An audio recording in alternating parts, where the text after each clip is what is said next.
언제부터인가 하루가 눈에 띄게 짧아졌다고 느끼는 사람들이 많습니다. 어제도 오늘도 별다른 일이 없는데 하루가 금세 저물어 갑니다. 예전에는 시간이 남어돌던 시절이 있었는데 이제는 하루가 너무 빨라서 마음이 따라가지 못할 때가 있죠. 그럴 때 사람들은 말합니다. 세월이 참 빠르다고. 하지만 세월이 빠른 게 아니라 우리가 삶의 흐름을 놓치고 있는 겁니다. 어느새 몸은 예전 같지 않고 관계는 줄고 마음은 예민해집니다. 이 모든 변화가 갑작스럽게 찾아온 것 같지만 사실은 오랜 세월 쌓여온 결과입니다. 노년은 단숨에 오는 게 아닙니다. 그건 오늘의 선택이 쌓여 만들어지는 삶의 형태입니다. 운동을 미루는 하루, 관계를 소홀히 하는 하루, 돈의 흐름을 놓치는 하루가 반복되면 어느 날 갑자기 삶이 버겁다는 순간이 찾아옵니다. 그때 사람들은 뒤늦게 깨닫습니다. 아, 준비하지 않으면 이렇게 되는구나. 세 이후의 삶을 지켜보면 분명한 차이가 있습니다. 어떤 사람은 또래보다 훨씬 단단하고 활기차며 어떤 사람은 같은 나이인데도 의욕이 사라지고 외로움 속에 살아갑니다. 그 차이는 운명이 아니라 준비의 차이입니다. 몸을 돌보는 사람은 여전히 스스로 움직이고 관계를 지키는 사람은 외로움 속에서도 웃을 수 있습니다. 마음을 단련한 사람은 이름 속에서도 흔들리지 않죠. 노년의 품격이란 나이를 얼마나 먹었느냐가 아니라 얼마나 준비하며 살아왔는가에서 결정됩니다. 이제 우리는 스스로에게 물어야 합니다. 나는 내 노년을 준비하고 있는가? 노년은 먼 미래가 아니라 오늘의 하루 속에 이미 시작되어 있습니다. 걷는 걸 귀찮아하고 식사를 대충 넘기고 대화보다는 스마트폰으로 시간을 채우는 그 습관들 속에서 우리의 10년 후가 조용히 만들어지고 있습니다. 세월은 누구에게나 공평합니다. 하지만 어떤 마음으로 그 시간을 맞이하느냐에 따라 삶의 무게는 전혀 달라집니다. 준비된 사람은 나이 들어도 여전히 주체적으로 살고 준비하지 않은 사람은 환경에 휘둘리며 불안 속에 살아갑니다. 이제는 노년이라는 단어를 두려워하지 말고 미리 연습해야 할 때입니다. 몸을 움직이는 법, 돈을 관리하는 법, 마음을 다스리는 법, 그리고 관계를 지키는 법. 이 모든 건 한순간에 배우는 게 아니라 매일의 작은 실천으로 다져지는 삶의 기술입니다. 오늘의 선택은 사소해 보이지만 그 하나가 미래의 평화를 결정합니다. 지금의 나는 10년 후의 나를 만들고 있다. 이 사실을 기억하는 사람만이 후회 없는 노년을 맞이할 수 있습니다. 움직임을 지켜라. 몸이 곧 자립이다.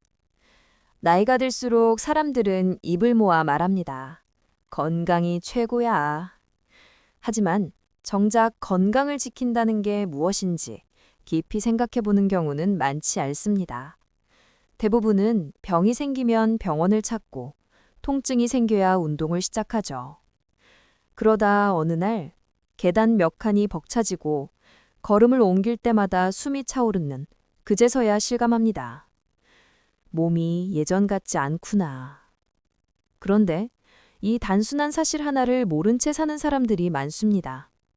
몸의 힘은 한 번에 무너지는 게 아니라 조금씩 잃어가며 또 눈치채지 못하는 사이에 사라진다는 것. 오래 앉아있는 습관, 짧은 거리도 차를 타는 편리함, 하루 종일 TV 앞에 앉아있는 생활. 이런 사소한 편안함이 결국은 몸을 약하게 만드는 가장 큰 원인입니다. 예를 들어 70대 초반의 김 씨는 은퇴 후 하루 대부분을 집에서 보냈습니다. 이제는 좀 쉬어야지. 그 말은 합리적이었지만 그가 쉰 시간만큼 다리 근육은 빠르게 약해졌습니다. 1년이 지나자 계단을 오르는 게 두려워졌고 그는 외출을 점점 줄이게 되었습니다. 결국 움직임이 줄면서 사람을 만나는 기회도 함께 사라졌습니다. 몸이 약해지면 마음도 다치는 법입니다. 반면 같은 또래의 이 씨는 매일 아침 15분간 스트레칭을 하고 동네 한 바퀴를 걷는 습관을 이어갔습니다. 비 오는 날이면 실내에서 의자에 앉았다 일어나기를 반복했죠. 그 단순한 행동이 그의 10년을 바꿨습니다. 8세가 넘은 지금도 그는 시장을 걸어 다니고 버스를 타고 친구를 만나러 나갑니다. 그는 말합니다. 나는 돈보다 다리의 힘이 재산이야. 움직임은 단순한 운동이 아닙니다. 그건 삶의 독립을 지키는 행동입니다. 몸이 자유롭다는 건 누구의 도움 없이도 하루를 살아갈 수 있다는 뜻이니까요. 식탁 의자에서 일어나는 힘, 욕실에서 균형을 잡는 힘, 이 작은 움직임들이 결국은 노년의 품격과 존엄을 지켜줍니다. 전문가들은 말합니다. 다리 근육이 줄어드는 속도는 생각보다 빠르다. 단 2주만 누워 있어도 근육은 20% 가까이 줄어들 수 있다. 그래서 움직임은 꾸준해야 한다. 거창한 운동이 아니어도 됩니다. 일상 속 작은 습관이면 충분합니다. 아침에 일어나 5분간 스트레칭, 하루 한 번 계단 오르기, 가까운 거리는 걸어서 다니기. 이 세 가지면 충분히 몸은 버팁니다. 움직임이 줄면 세상도 좁아집니다. 하지만 계속 움직이면 세상은 다시 넓어집니다. 걷는 사람에겐 길이 열리고 움직이는 사람에게는 새로운 만남이 생깁니다. 이 단순한 진리를 잊지 말아야 합니다. 몸이 약해지는 순간 삶의 반경도 함께 줄어든다. 지금 이 순간 당신의 다리는 어떤가요? 무릎이 불편하다고 포기하기엔 아직 이릅니다. 움직이는 법을 잃지 않는 한 삶은 여전히 당신의 것입니다. 오늘 단 10분이라도 몸을 깨우는 시간으로 시작해보세요. 그 작은 선택이 10년 후의 자유를 지켜줄 것입니다. 돈의 안정을 확보하라. 불안은 평화를 갉아먹는다. 나이가 들면 누구나 한 번쯤은 이런 걱정을 해봅니다. 혹시 다음 달은 약값이 모자라면 어떡하지? 이제 자식에게 송 벌려야 하나?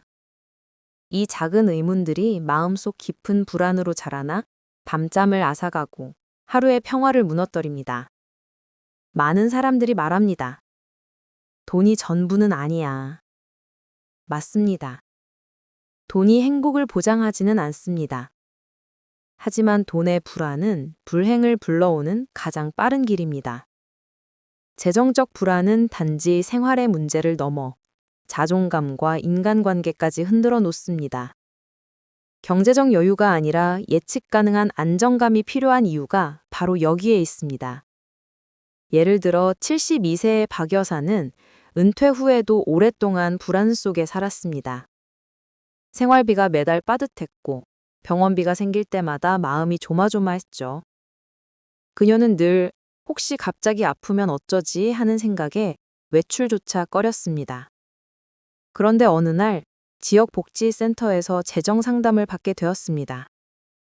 그곳에서 그녀는 매달 일정 금액을 비상예비금으로 따로 모으는 방법을 배웠습니다. 처음엔 5만 원이었지만 꾸준히 쌓인 돈은 몇 년 후 갑작스러운 의료비를 감당할 수 있는 든든한 버팀목이 되었습니다. 그녀는 말했습니다. 이 돈이 많아서가 아니라 마음이 편해졌어요. 돈은 단순한 숫자가 아닙니다. 그건 마음의 안전장치이자 자립의 증거입니다. 경제적 안정을 확보한다는 건 단순히 통장을 채우는 일이 아니라 불안을 다스리고 자존심을 지키는 일입니다. 자신의 삶을 스스로 통제할 수 있다는 감각. 그게 바로 노년의 존엄입니다. 중요한 건 늦지 않았다는 사실입니다.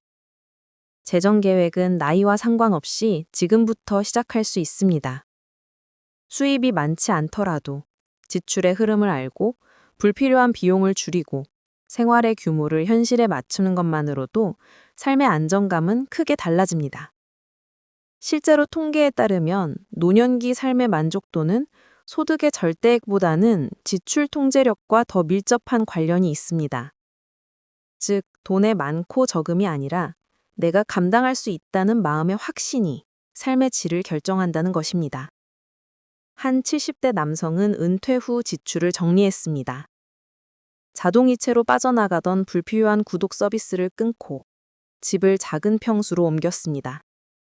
그 결과 매달 남는 돈이 생기자 그는 오랜만에 친구들과 여행을 다닐 여유를 찾았습니다. 그가 말했습니다.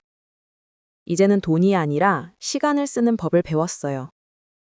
노년의 재정은 더 벌기가 아니라 덜 잃기의 영역입니다. 지키는 것만으로도 충분히 평화를 만들 수 있습니다. 경제적 안정이란 결국 불안에 휘둘리지 않고 하루를 온전히 누리는 힘입니다.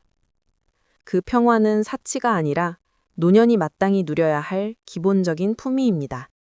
오늘 당신의 통장을 바라보며 불안이 느껴진다면 그건 늦지 않았습니다. 바로 지금이 시작의 순간입니다. 지출을 점검하고 예비금을 마련하고 생활의 구조를 단순하게 만드는 것, 그 한 걸음이 내일의 평화를 지켜줍니다. 관계를 돌보라. 외로움은 건강보다 먼저 무너진다. 나이가 들수록 사람들은 하나둘 곁을 떠납니다. 직장 동료는 흩어지고 친구는 병으로 누워있고 자식은 자신의 가정을 꾸리느라 바쁩니다. 남아있는 건 고요한 집과 하루 종일 울리지 않는 전화뿐인 날도 있죠. 많은 이들이 말합니다. 이젠 혼자 있는 게 편해. 하지만 그 말 속에는 누구도 날 찾지 않는다는 쓸쓸함이 숨어 있습니다. 혼자 있는 시간을 즐기는 것과 혼자밖에 남지 않는 건 전혀 다른 이야기입니다. 외로움은 단지 마음의 문제로 끝나지 않습니다. 연구에 따르면 만성적인 외로움은 하루 2갑의 흡연만큼 건강에 해롭다고 합니다.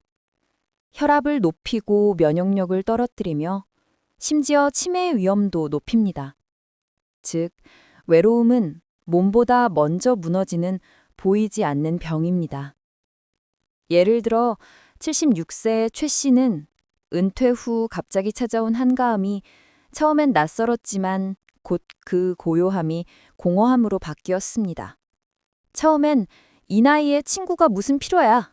라며 모임 제안을 거절했지만 시간이 지날수록 자신도 모르게 침묵 속에 갇혔습니다. 그러던 어느 날 동네 주민센터에서 열린 시니어 합창단 모집 공고를 보고 그는 조심스레 참여했습니다. 노래 실력은 그리 좁지 않았지만 같이 웃고 호흡하는 그 시간만으로 삶에 활력이 돌아왔습니다. 그는 말했습니다. 나는 다시 살아난 기분이었어요. 사람 목소리가 이렇게 따뜻한 줄 몰랐죠. 관계는 그저 친목이 아니라 삶의 에너지 순환입니다. 사람의 말과 표정, 손길이 우리의 감정 회로를 자극하고 뇌를 깨어있게 만듭니다. 그래서 인간은 사회적 존재로 태어난 겁니다. 혼자서는 오래 버티기 어렵지만 서로 연결된 사람은 쉽게 무너지지 않습니다. 하지만 대부분의 노년은 관계가 자연히 줄어드는 시기에 그 공백을 메울 노력을 멈춥니다. 먼저 연락하기가 어색해서 이 나이에 새로운 인연은 부담스러워서 그 주저함이 결국 외로움을 깊게 만듭니다. 그러나 관계는 누가 만들어주는 게 아닙니다. 먼저 손대미는 사람이 관계를 되살립니다. 가끔은 그저 잘 지내요? 라는 한마디면 충분합니다. 친구의 생일에 전화 한 통, 이웃과의 짧은 안부 인사. 그 작은 연결이 당신의 하루를 따뜻하게 바꿉니다. 관계는 노력의 결과이자 꾸준함의 결실입니다. 외로움은 누구에게나 찾아옵니다. 하지만 외로움을 두려워하는 사람과 외로움을 돌보는 사람의 삶은 다릅니다. 전자는 스스로 문을 닫지만 후자는 작은 대화로 세상을 다시 엽니다. 이제 우리에게 필요한 건 새로운 인맥이 아닙니다. 이미 알고 있는 사람들과의 거리 좁히기입니다. 먼저 연락하세요. 먼저 웃고, 먼저 안부를 묻고, 먼저 용서를 구하세요. 그 단순한 행동이 당신의 마음을 지켜줄 것입니다. 그리고 기억하세요. 관계는 나이를 가리지 않습니다. 진심이 오가는 순간 새로운 인연은 언제든 다시 시작될 수 있습니다. 외로움이 깊어지는 순간일수록 누군가의 마음에 손을 내밀어야 할 때입니다. 그 손길이 결국 당신을 구합니다. 마음의 건강을 챙겨라. 생각을 돌보는 사람이 오래 산다. 몸이 약해지는 건 자연스러운 일입니다. 하지만 몸보다 먼저 무너지는 것이 있습니다. 바로 마음의 힘입니다. 나이가 들수록 우리는 많은 것을 잃습니다. 직장, 친구, 배우자, 역할, 그리고 젊음. 이 상실의 경험은 누구에게나 찾아오지만 그걸 받아들이는 방식에 따라 인생의 색깔은 달라집니다. 어떤 사람은 상실 속에서도 고요한 평화를 찾고, 어떤 사람은 그 슬픔 속에 오래 머무르며 자신을 잃습니다. 나이가 들면 마음의 근육도 단련이 필요합니다. 그러나 대부분의 사람들은 몸의 근육만 챙길 뿐, 생각의 근육은 돌보지 않습니다. 그래서 조금만 일이 생겨도 불안이 커지고, 조금만 외로워져도 세상이 무의미하게 느껴집니다. 한 73세 여성이 있었습니다. 남편을 먼저 떠나보낸 뒤 그녀는 오랫동안 아무 말도 하지 않았습니다. 집안은 늘 조용했고 하루의 대부분을 텔레비전 앞에서 보내며 그저 시간만 흘려보냈습니다. 하지만 우연히 동네 도서관에서 열리는 수채화 교실을 알게 되었고 주저하다가 참여하게 되었습니다. 그녀는 그날 이후 매주 붓을 들었습니다. 그림을 잘 그리는 것도 아니었지만 색을 고르고 선을 그리는 그 시간이 그녀의 생각을 정리해 주었습니다. 몇 달이 지나자 그녀는 말했습니다. 이제는 슬퍼도 괜찮아요. 내 마음을 색으로 그릴 수 있으니까요. 그녀가 회복된 건 단지 취미 덕분이 아닙니다. 자신의 마음을 표현할 통로를 찾았기 때문입니다. 마음은 억누른다고 사라지지 않습니다. 표현될 때 치유되고 이해될 때 안정됩니다. 우리는 종종 나이 들어서 무슨 새로움이 있겠어? 라고 말하지만 사실 새로운 자극은 뇌를 젊게 유지하는 핵심입니다. 새로운 것을 배우고 익숙한 것에서 벗어나 보는 경험은 뇌세포를 다시 활성화시켜 기억력과 감정 회복력을 높입니다. 즉, 마음을 돌보는 일은 곧 두뇌를 돌보는 일입니다. 심리학자들은 말합니다. 노년의 우울은 과거에서 오고 행복은 현재에서 온다. 지나간 일에 매달릴수록 후회가 커지고 지금의 순간에 집중할수록 마음은 가벼워집니다. 그래서 명상, 글쓰기, 산책 같은 활동이 노년의 정신건강에 도움이 되는 이유입니다. 생각을 현재로 이끌면 과거의 후회와 미래의 불안이 잠시 멈춥니다. 마음의 건강을 챙긴다는 건 슬픔이 없다는 뜻이 아닙니다. 슬픔을 다루는 법을 배운다는 뜻입니다. 그 기술을 익힌 사람은 어떤 상실이 와도 무너지지 않습니다. 그는 자신의 감정을 이해하고 그 속에서 다시 일어날 방법을 압니다.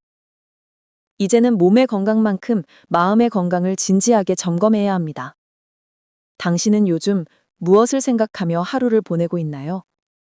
걱정이 생각의 대부분을 차지한다면 그건 마음이 지쳐 있다는 신호입니다. 마음은 돌보는 만큼 단단해집니다. 하루의 짧은 시간이라도 자신의 생각을 정리하고 감정을 표현해 보세요. 건강한 마음은 건강한 몸보다 오래 갑니다.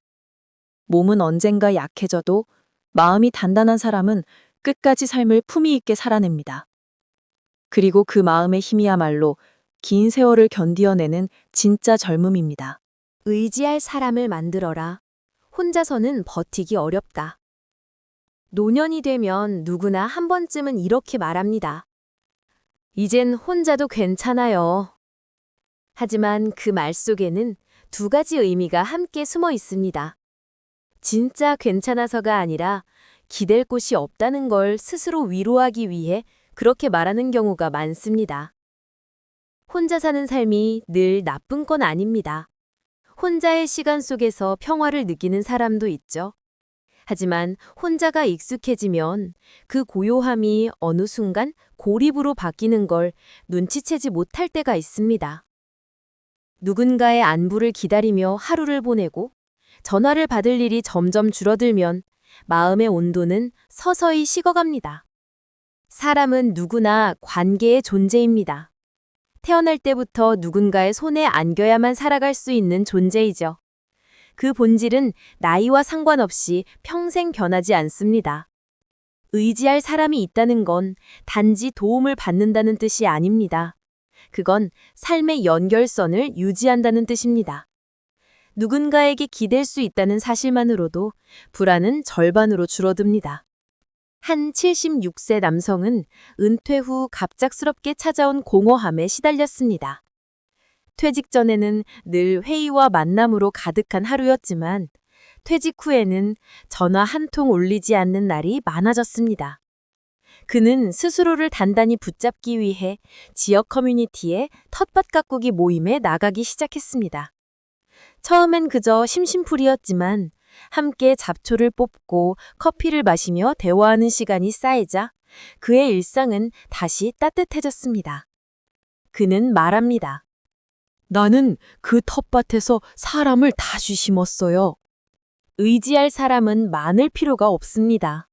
진심으로 내 이야기를 들어줄 사람, 필요할 때 손을 내밀어줄 단 2~3명이면 충분합니다. 그 관계가 노년의 정서적 안전망이 됩니다. 서로의 안부를 확인하고 작은 도움을 주고받는 그 연결이 삶의 균형을 지탱합니다. 문제는 대부분의 사람들이 도움을 받는 일에 익숙하지 않다는 것입니다. 젊은 시절 내내 책임지고 버티며 살아온 사람호도 이제 누군가에게 의지해야 한다는 사실이 자존심을 건드릴 때가 많습니다. 하지만 의지한다는 건 약함이 아닙니다. 사람을 믿는 용기입니다. 믿는다는 건 자신을 낮추는 게 아니라 세상과 다시 연결되는 행위입니다. 심리학자들은 관계의 질이 노년의 수명을 결정한다고 말합니다. 가까운 관계 속에서 정기적으로 교류하는 사람은 그렇지 않은 사람보다 평균 7년을 더 산다고 합니다. 그 이유는 단순합니다. 함께 웃고 이야기하는 순간 스트레스 호르몬이 줄고 면역력이 강화되기 때문입니다. 즉, 사람과의 관계가 몸의 회복력까지 높여주는 보이지 않는 약이 되는 것입니다. 혹시 지금 떠올릴 만한 이름이 없나요? 그렇다면 새로운 인연을 맺을 때입니다. 동네 복지관의 취미 모임, 교회나 성당의 소모임, 심지어 아파트 단지의 작은 산책 그룹이라도 좋습니다. 중요한 건 규모가 아니라 정기적인 만남의 리듬입니다. 그리고 꼭 기억하세요. 의지할 사람을 찾는 것만큼 누군가에게 의지가 되어주는 일도 똑같이 중요합니다. 누군가 당신을 떠올리며 그 사람 덕분에 괜찮았다 라고 말할 수 있다면 그것이야말로 가장 고귀한 연결입니다. 사람은 혼자 살아도 서로의 마음을 나누지 않으면 오래 살지 못합니다. 나이 들수록 필요한 건 힘이 아니라 마음의 동반자입니다. 당신이 누군가에게 기댈 수 있고 누군가가 당신에게 기대어 숨 쉴 수 있다면 그 자체로 이미 충분히 잘 살아온 인생입니다. 안전한 돈줄을 만들어라. 작은 대비가 큰 불안을 막는다. 나이가 들수록 사람들은 이제 돈 쓸 일이 뭐가 있겠어 라고 말합니다. 하지만 정작 은퇴 후의 지출은 줄지 않습니다. 오히려 예기치 못한 비용들이 갑자기 밀려듭니다. 건강검진에서 추가 검사가 필요하다고 할 때, 갑작스런 치과 치료, 고장난 보일러, 손주의 등록금, 이런 일들은 계획 없이 찾아옵니다. 그리고 그때마다 마음이 덜컥 내려앉습니다. 노년의 불안 중 상당수는 돈의 흐름을 예측하지 못하는 데서 시작합니다. 많은 분들이 나는 돈을 거의 안 쓴다고 말하지만 사실은 언제, 어디서, 얼마나 쓸지를 모르는 상태로 살아갑니다. 그래서 예상치 못한 일이 생기면 불안이 갑자기 폭발하듯 커집니다. 이때 필요한 건 거창한 재테크가 아닙니다. 돈이 흘러나가는 길을 미리 만들어두는 것, 즉 안전한 돈줄입니다. 수입이 크지 않더라도 지출의 순서를 정해두고 꼭 필요한 항목을 구분해 관리하면 그 자체가 안정망이 됩니다. 한 노부부의 이야기가 있습니다.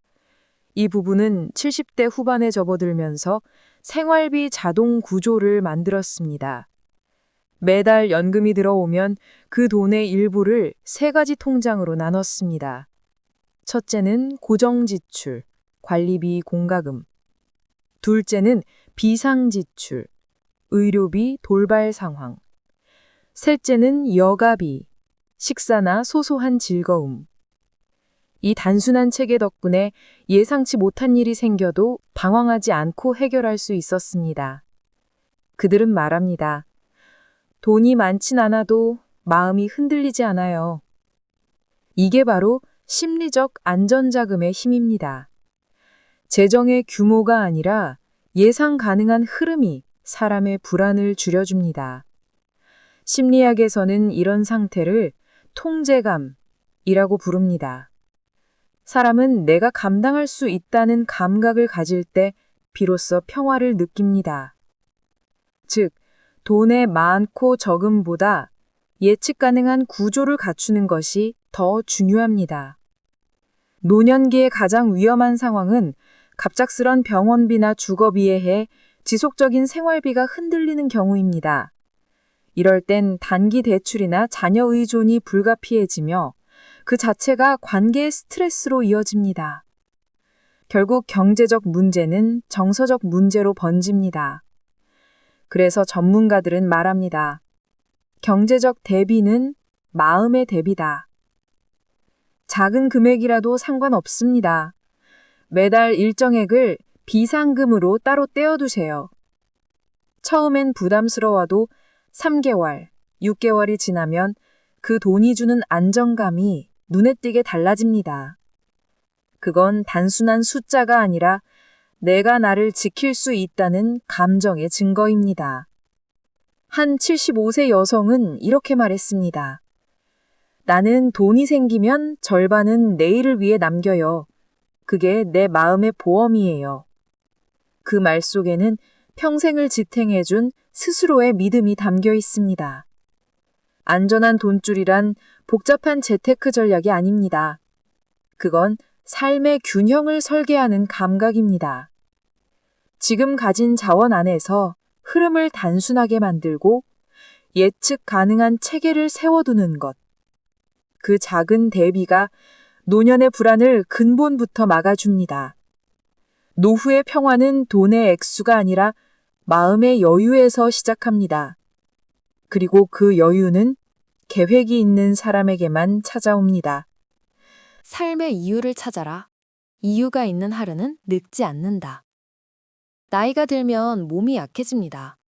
하지만 그보다 더 먼저 사라지는 것이 있습니다. 그건 바로 삶의 목적입니다. 은퇴 후 오랜 시간 일하던 자리에서 물러나면 하루가 낯설게 느껴집니다. 아침에 일어날 이유가 없고 식사를 해도 맛이 덜합니다. 시간은 흘러가는데 그 시간을 채울 이유가 보이지 않습니다. 이때 많은 사람들이 조용히 속삭입니다. 이제 나한테 남은 건 뭐지? 사람은 왜 살아야 하는가를 잃는 순간 모든 의욕을 잃습니다. 그건 나이가 많아서가 아니라 삶의 방향이 사라졌기 때문입니다. 그래서 어떤 이들은 80세에도 새 목표를 세우고 어떤 이들은 70세에 이미 마음의 문을 닫습니다. 두 사람의 차이는 체력이 아니라 의미의 유무입니다. 한 74세 남성은 정년퇴직 후 몇 달 동안 무기력에 시달렸습니다. 매일 아침 눈을 뜨면 오늘은 뭘 하지? 라는 질문이 머리를 맴돌았습니다. 그는 오랜 친구의 권유로 지역 푸드뱅크 자원 봉사를 시작했습니다. 무거운 상자를 나르고 음식 박스를 정리하며 처음엔 단지 시간을 보내려던 일이 점차 기다려지는 일이 되었습니다. 그는 말했습니다. 이제 누군가가 나를 필요로 한다는 게 느껴져요. 그날 이후 하루를 다르게 살았습니다. 몸이 힘들어도 마음이 단단했습니다. 누군가에게 필요한 존재가 된다는 감각, 그것이 바로 노년의 행복을 지탱하는 뿌리였습니다. 삶의 이유는 거창하지 않아도 됩니다. 매일 아침 화초에 물을 주는 일, 손주에게 전화를 걸어 안부를 묻는 일, 이웃의 반찬을 챙겨주는 일, 그 모든 것이 하루를 지탱하는 이유가 됩니다. 목적은 크기보다 진심의 방향에 있습니다. 누군가를 위해 마음을 내어주는 순간 삶은 다시 빛을 냅니다. 심리학자 비터 프랭클은 말했습니다. 인간은 고통을 견디기 위해 이유를 찾는다. 이 말은 노년에게 더욱 깊게 다가옵니다. 삶의 이유를 가진 사람은 병이 있어도 무너지지 않고 외로워도 다시 일어납니다. 반대로 목적이 없는 사람은 작은 일에도 쉽게 지칩니다. 즉, 삶의 이유가 면역력보다 강력한 약입니다. 노년의 목적은 성취가 아니라 지속입니다. 매일 비슷한 하루라도 그 안에서 의미를 느끼는 순간 삶은 결코 늙지 않습니다. 시간이 흘러도 마음이 살아있는 사람? 그가 진정한 젊은이입니다. 이제는 물어봐야 합니다. 나는 왜 아침에 눈을 뜨는가? 그 질문에 선명한 답이 떠오른다면 당신은 이미 잘 살고 있는 것입니다. 그 답이 아직 없다면 오늘 하루를 의미 있게 써보세요. 누군가에게 인사를 건네고 작은 도움을 주고 마음을 표현하는 것으로 충분합니다. 하루의 이유를 가진 사람은 시간에 쫓기지 않습니다. 그는 늙지 않습니다. 그의 하루는 느리지만 단단하고 조용하지만 충만합니다. 삶의 목적은 누군가가 정해주는 게 아닙니다. 그건 스스로 만들어가는 길입니다. 그 길 위에서 사람은 늙지 않습니다. 오히려 더 단단해지고 더 따뜻해집니다. 이유가 있는 하루는 결국 늙지 않는 인생이 됩니다. 후회 없는 노년은 준비된 사람의 몫이다. 세월이 흘러 어느 날 문득 거울을 보았을 때 우리는 종종 자신에게 묻습니다. 나는 잘 살아온 걸까? 그 질문에는 단지 세월에 대한 아쉬움만이 아니라 앞으로의 시간을 어떻게 보내야 할지에 대한 불안도 함께 담겨 있습니다. 노년의 삶이 힘들어지는 이유는 갑작스러운 노화나 외부의 변화 때문만이 아닙니다. 사람들은 준비되지 않은 채로 그 시기를 맞이하기 때문입니다. 젊은 시절에는 일상이 너무 바빠서 미래를 위한 사소한 준비조차 미뤄둡니다. 그 결과 은퇴 후의 삶은 시간은 많지만 방향이 없는 나날로 변해갑니다. 하지만 행복한 노년을 보낸 사람들은 한결같이 말합니다. 나는 미리 연습했다. 몸이 약해지기 전에 움직이는 법을 배우고 마음이 공허해지기 전에 관계를 다듬고 돈이 줄기 전에 삶의 규모를 맞췄다는 것입니다. 이들의 공통점은 미리 준비한 여유입니다. 노년의 평화는 우연히 찾아오지 않습니다. 그건 의식적인 노력의 결과입니다. 매일 조금씩 자신을 돌보는 사람이 결국 마지막까지 품위를 잃지 않습니다. 건강을 챙기는 일도 재정을 점검하는 일도 모두가 미래의 나를 지키는 연습입니다. 많은 이들이 지금은 늦었다고 말하지만 사실 진짜 늦는 때는 시작하지 않을 때입니다. 오늘 단 한 가지라도 달라진다면 그건 이미 당신이 후회 없는 노년으로 들어섰다는 증거입니다. 하루의 10분을 움직임에 쓰고 전화 한 통으로 관계를 이어가고 소소한 금액이라도 내일을 위한 통장에 옮긴다면 그 행동이 바로 미래의 평화를 만드는 씨앗이 됩니다. 세상은 끊임없이 변하지만 인생의 마지막을 평온하게 만드는 요소는 변하지 않습니다. 그건 스스로 다스릴 수 있는 삶입니다. 몸과 마음, 돈과 관계를 스스로 조율할 수 있는 사람은 어떤 상황에서도 흔들리지 않습니다. 이제 우리는 기억해야 합니다. 나이를 먹는다는 건 단순히 시간이 흘러가는 일이 아니라 삶을 깊게 이해하는 과정이라는 것을. 80세 이후의 인생이 불안이 아닌 평화로 채워지려면 그 시작은 바로 지금 이 순간의 선택에서 비롯됩니다. 오늘 하루 아주 작은 결심이라도 해보세요. 그 결심이 쌓여 당신의 노년을 단단하게 지켜줄 것입니다. 후회 없는 삶이란 거창한 성공이 아니라 마음이 평온한 하루를 이어가는 힘입니다. 당신의 내일은 아직 충분히 바뀔 수 있습니다. 그리고 그 변화는 오늘의 한 걸음에서 시작됩니다.